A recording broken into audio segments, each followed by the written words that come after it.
अस्सलाम वालेकुम dear class, कैसे हैं आप लोग। हमने एटम के बारे में ही पढ़ रहे हैं 2 दिन से। आज हम आयन के बारे में देखेंगे कि आयन क्या होता है।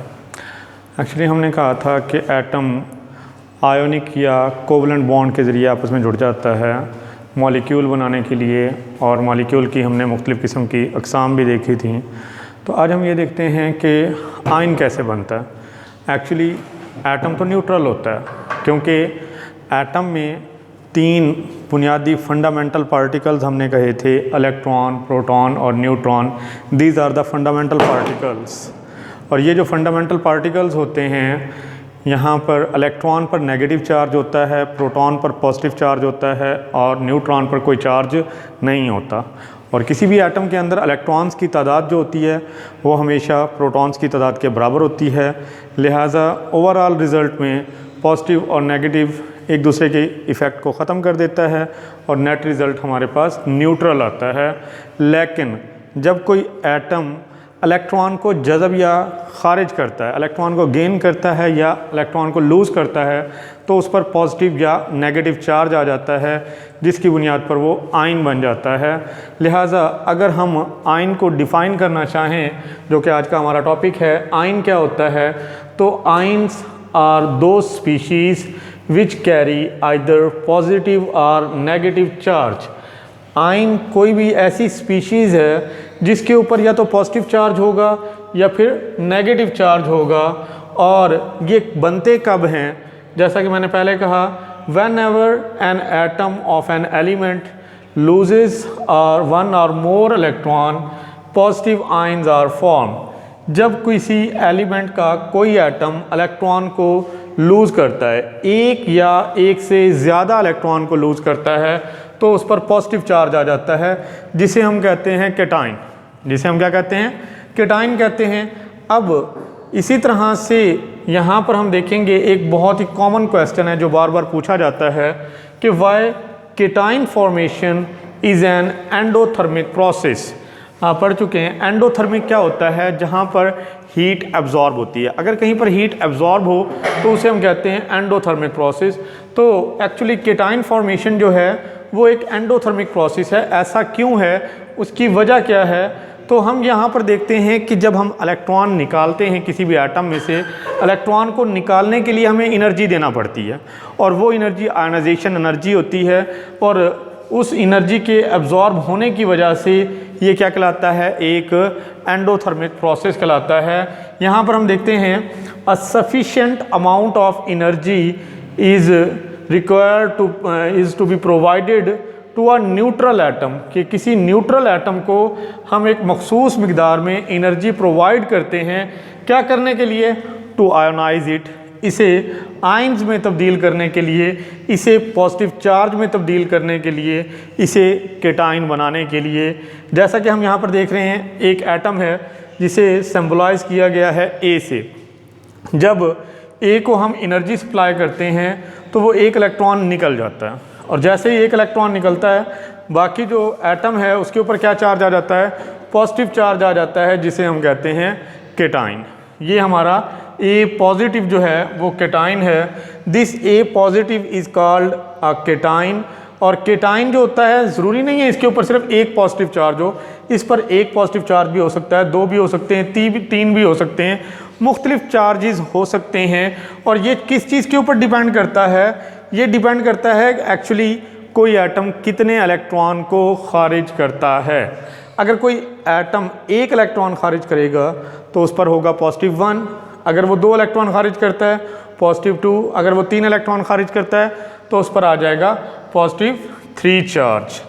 यहाँ पर हम कहते हैं इसी बारे में, the number of charges present on an ion depends upon the number of electron lost by the atom. कि एक्चुअली जो चार्ज होता है उसके ऊपर वो की कौन सी तादाद होती है, ये इलेक्ट्रॉन्स की वो तादाद होती है जो एक न्यूट्रल एटम खारिज करता है। एग्जाम्पल में हम देखते हैं Na+1, सोडियम के ऊपर 1 पॉजिटिव दिया हुआ है, इसका मतलब है सोडियम 1 इलेक्ट्रॉन खारिज करता है, पोटाशियम 1 इलेक्ट्रॉन खारिज करता है, कैल्शियम और मैग्नीशियम इन पर पॉजिटिव 2 है, इसका मतलब है इन्होंने 2 पॉजिटिव चार्ज का मतलब है 2 इलेक्ट्रॉन का इखराज होना।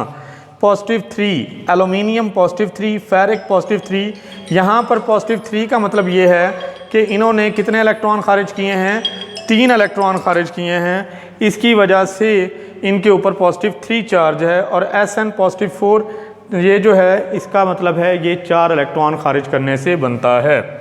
अब ये तो हो गया हमारे पास केटाइन, कि केटाइन जो होता है वो पॉजिटिव चार्ज आयन होता है और एक या एक से ज़्यादा इलेक्ट्रॉन के खारिज करने से बनता है। और ये प्रोसेस एक एंडोथर्मिक प्रोसेस है जो कि मोस्ट कॉमन क्वेश्चन है, शॉर्ट क्वेश्चन रिपीट होता है।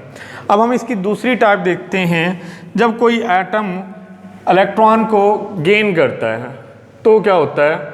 यहाँ पर when a neutral atom pick up 1 or more electron a negative ion is produced which is called anion।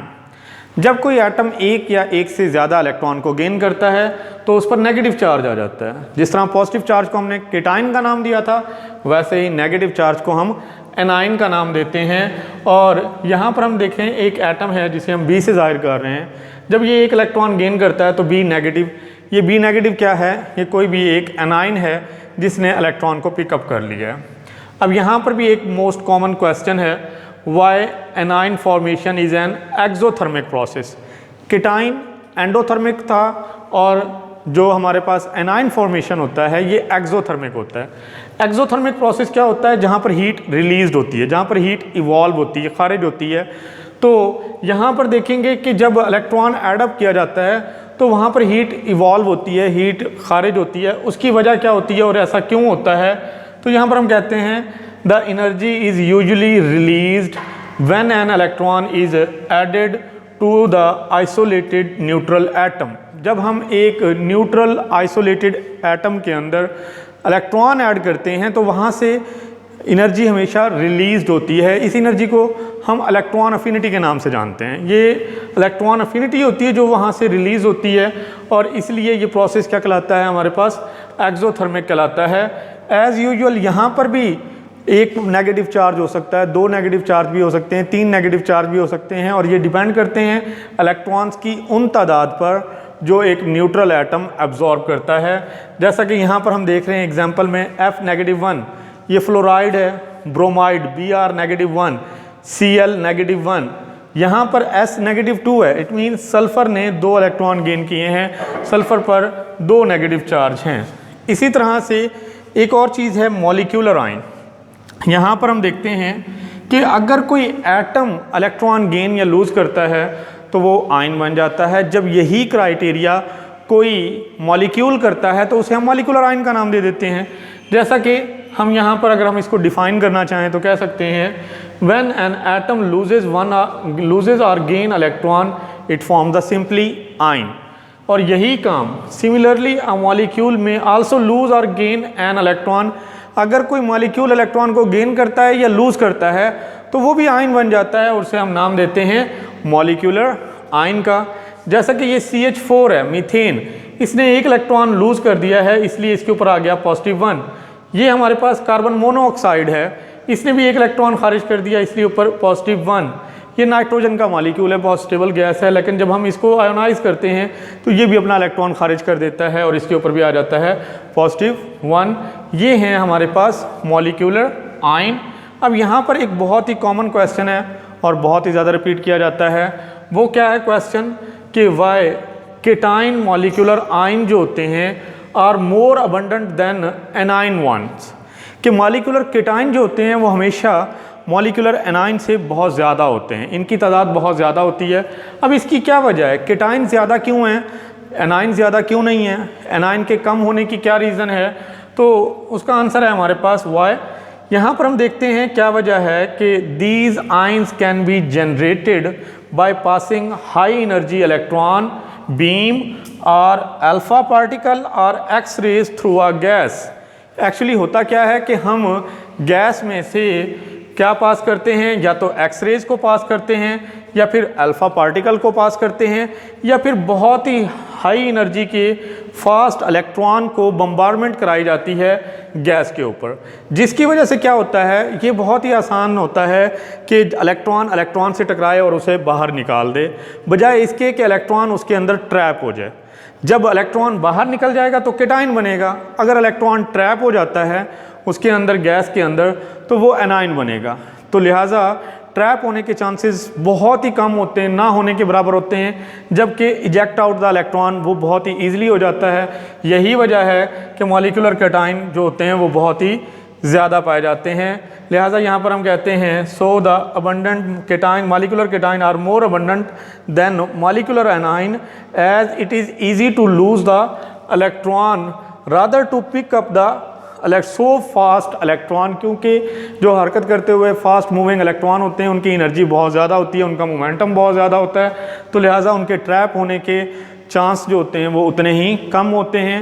जबकि फास्ट मूविंग इलेक्ट्रॉन पहले से मौजूद इलेक्ट्रॉन्स को इजेक्ट आउट कर देते हैं, निकाल देते हैं, as a result of which यहाँ पर मॉलिक्यूलर केटाइन बहुत ज़्यादा पाए जाते हैं। तो यहाँ पर 3 मेन क्वेश्चन हैं जो बार बार रिपीट होते हैं, एक्सरसाइज में भी हैं, जो कि मैंने आपको फिर रिपीट कर रहा हूँ कि क्यों वाई ये जो केटाइन फॉर्मेशन होता है वो एंडोथर्मिक प्रोसेस होता है, एनाइन फॉर्मेशन एक्सोथर्मिक प्रोसेस होता है, और why molecular cation are more abundant than molecular anion. बाकी डेफिनेशन वगैरह आ सकती हैं, तो इस तरह से आप लोगों ने इसको तैयार करना है।